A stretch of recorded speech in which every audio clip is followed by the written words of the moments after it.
E eu acho que o IRB é uma boa, seguindo a postura aí, a sua colocação, a IRB é uma boa aposta. Vibra também, né?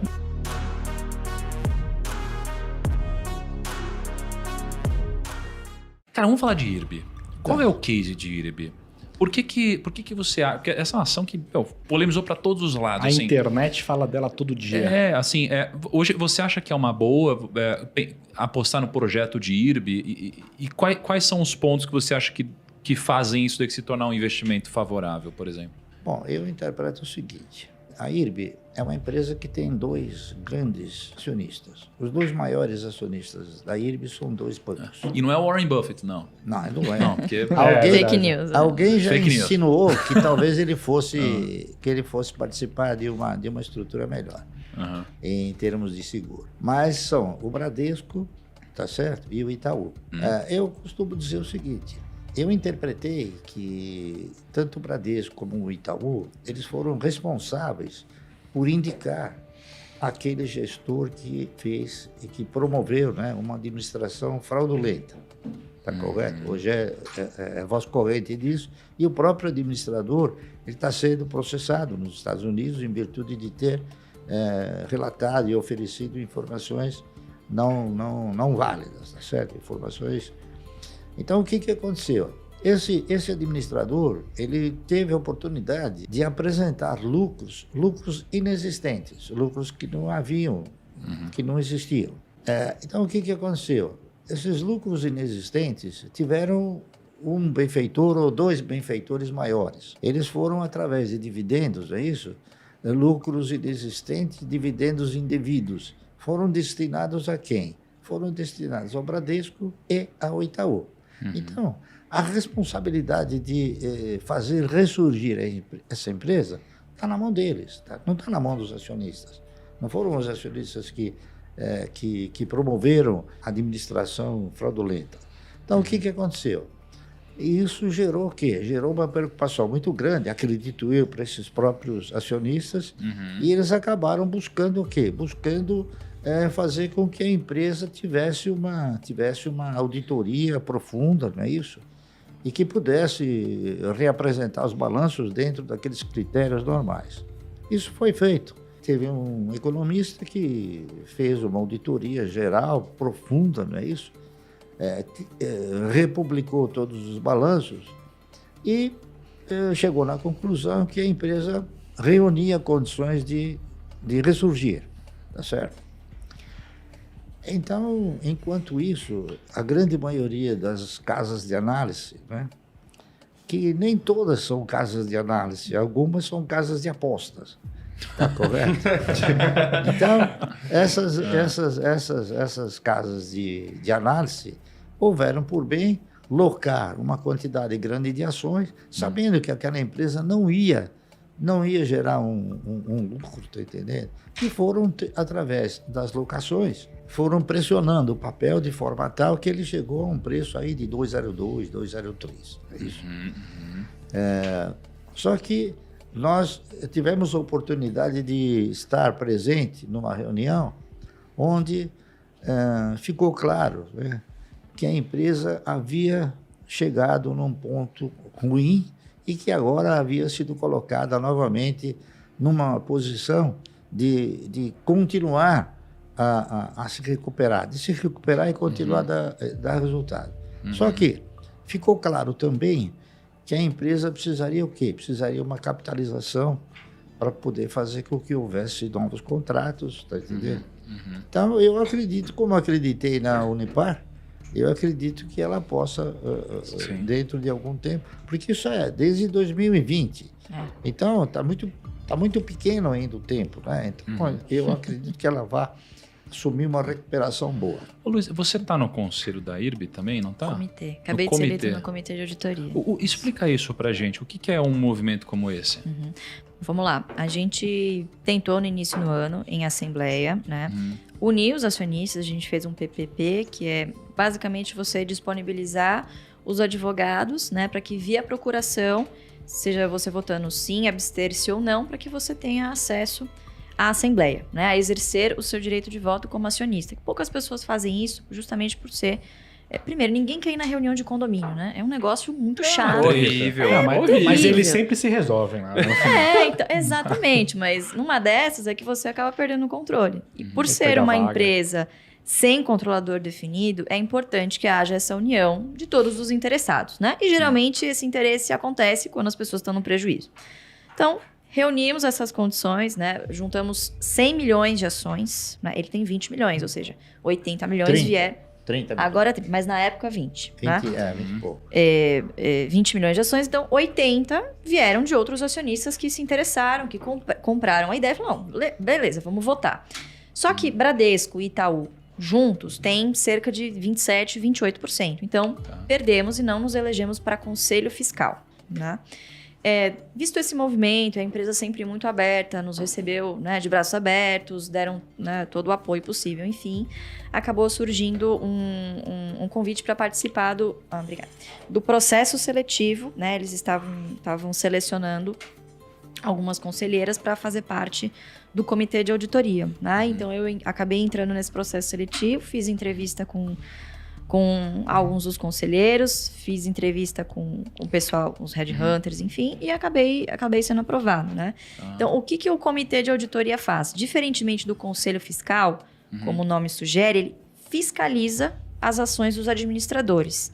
Então, é meio que Inês é morta. Olha, a administração fez isso, você vai lá e fiscaliza se o que eles fizeram está correto. No comitê de auditoria, você tem um papel estatutário, ou seja, você é um órgão que assessora o conselho de administração na tomada das decisões, certo? Então, no comitê de auditoria, lá a gente vai ter acesso a toda a parte intrínseca da empresa, né? Diferentemente do que se faz no conselho fiscal, né? Entendi. Então, eu acho que é uma oportunidade realmente do acionista minoritário, aquele que efetivamente está no prejuízo, de se sentir representado lá dentro, né? E eu dividiria esse período que eu estou por lá em 2 fases, né? Acho que o primeiro, passar a segurança, toda a transparência, a empresa quer fazer isso, de que a situação fraudulenta que se colocou lá dentro, ela não existe mais, né? Por quê? É uma empresa que faz seguro para as seguradoras. Se o seguro é um negócio que vende confiança, então a que vende confiança para a seguradora tem que ser duplamente confiável. E o que há ali no IRB é uma crise de credibilidade. E com razão, né? Eles não foram transparentes, balanço fraudulento, como eu disse. A segunda fase é, passado esse período de descrença do mercado, a empresa precisa começar a mostrar resultado, né? E está correndo atrás, inclusive a informação pública saiu no primeiro trimestre, que está buscando formas de se capitalizar novamente. Então, o mercado ele trabalha com expectativas. Atualmente, a gente não sabe quanto vale o IRB porque nunca viu essa empresa rodando num nível normalizado, vamos dizer assim. Né? O problema é, quando o mercado souber, muito provavelmente o preço será outro. Mas vocês têm uma conta de vocês de quanto vocês acham que vale? Não, a gente tem. É melhor não ficar dando guidance porque... Não, só para saber, né? Não, olha... Mas o que então, assim, se alguém comprar ações de IRB, estão representados por vocês lá, é isso, né? Exatamente. Essa é a mensagem. É uma empresa que vale 2,5 bi em caixa. Ela tem em caixa isso? Desculpa, em valor de mercado. Em valor de mercado. Tá. Deve ter uns 10 bi em caixa. E em caixa também ela tem um valor extraordinário. Sim, muitas vezes não o é caixa. Mas não é o caixa dela, né? Claro. São ativos que estão lá em garantia. Mas mesmo Isso. assim, se você olha sobre a perspectiva gerencial, contábil, que a gente está acostumado, é uma liquidez Total, extraordinária. Mas existe ali uma liquidez regulatória que precisa ser atingida. Agora, falando em empresas no setor perene, eu acho que seria interessante saber quem é a empresa que faz essas garrafas de café, cara. Porque não importa o lugar que eu vou, é sempre a mesma garrafa de café. Você reparou? Perene. Não importa Essa a classe perene. social, não importa. É sempre igual a garrafa de café. Quem faz essas garrafas é a Aladim. É Aladim? É um ex-presidente da... Como é que chama? Do Rotary Club. Olha. E café de fazenda, Não, né? cara, Negócio quente, o todo pico passadinho. tá quente, a colher quente. Termolar. Aí, ó. Olha aí, Passado. 9 em cada 10 bilionários usam essa Termolar. caneca. Ô Barsi, cara, imagina o seguinte, ó. Vocês têm um processo de escolha de ativos, né? Se fosse para explicar como escolher uma boa ação para comprar, qual seria o passo a passo? Bem, quando o cidadão não tem cultura de investimento, ele terá que recorrer a um profissional, evidentemente, que vai poder elucidar e transmitir as eventuais oportunidades, a oportunidade de eventuais resultados, não é isso? Você então analisa o projeto. Nós o que fazemos é analisar os projetos. Eu vou citar, por exemplo, o seguinte. Pega um bom case hoje. A IRB, por exemplo, ela é um novo projeto, tá entendendo? É um novo projeto, uma nova administração. E agora, com o comitê de auditoria, eu conversei com um dos participantes do comitê de auditoria, que é uma pessoa muito amiga, né, muito competente, e ele disse o seguinte: Barsi, hoje a IRB não vai mais assinar contratos que assinou no passado. Tá entendendo? Então, os contratos que viriam agora seriam contratos que ostentem a perspectiva de bons resultados. Então, é o seguinte, tem coisas que o ex-administrador falou que a gente eu não sei, não posso provar, tá entendendo? Mas ele falou muitas coisas ruins em relação aos bancos, não é isso? Então, agora a gente vai ter uma segurança maior. Por quê? Porque além de ter essa pessoa amiga, você vai ter alguém que vai chegar e falar: não, esse contrato não é bom. Tá entendendo? Quais são suas 3 maiores apostas hoje, assim, no mercado? Quais seriam suas 3 queridinhas, assim? Tirando o IRB, que o IRB eu já entendi. Apostei no mercado, tá entendendo? Já usei a palavra. Porque eu acho que... Eu só quis colocar de uma outra forma. Quais são os 3 projetos que você mais acredita, senhor Barsi? Não, eu acredito o seguinte, eu acredito que a Auren vai ser um bom projeto, tá entendendo? Eu também fui um defensor emérito, né? De quando a Cielo estava R$2 e todos falavam: não, isso aí tá ruim, tá ruim. Eu avaliei, analisei, e hoje o papel dobrou de preço, quer dizer, está R$4, então não é nada, deu 100% de resultado, né? E eu acho que o IRB é uma boa, seguindo a sua postura aí, a sua colocação, a IRB é uma boa aposta. Vibra também, né? Vai, Vibra. Como? Vibra, né, também? Não, a Vibra também é outro papel, mas eu acho a Vibra, a Cosan, tá entendendo? São empresas que vão prosperar na sua...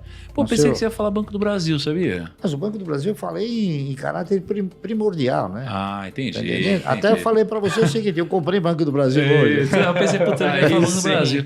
Olhando para características de dividendos, etc, né?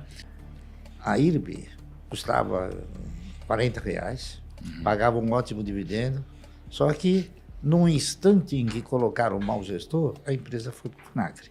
Então, você ter a certeza que você tem um bom gestor é muito importante, tá correto? E isso é uma coisa que eu privilegio bastante. Avaliar o gestor para ver se ele tem condições, capacidade, tá certo? De gerir uma empresa como aquela.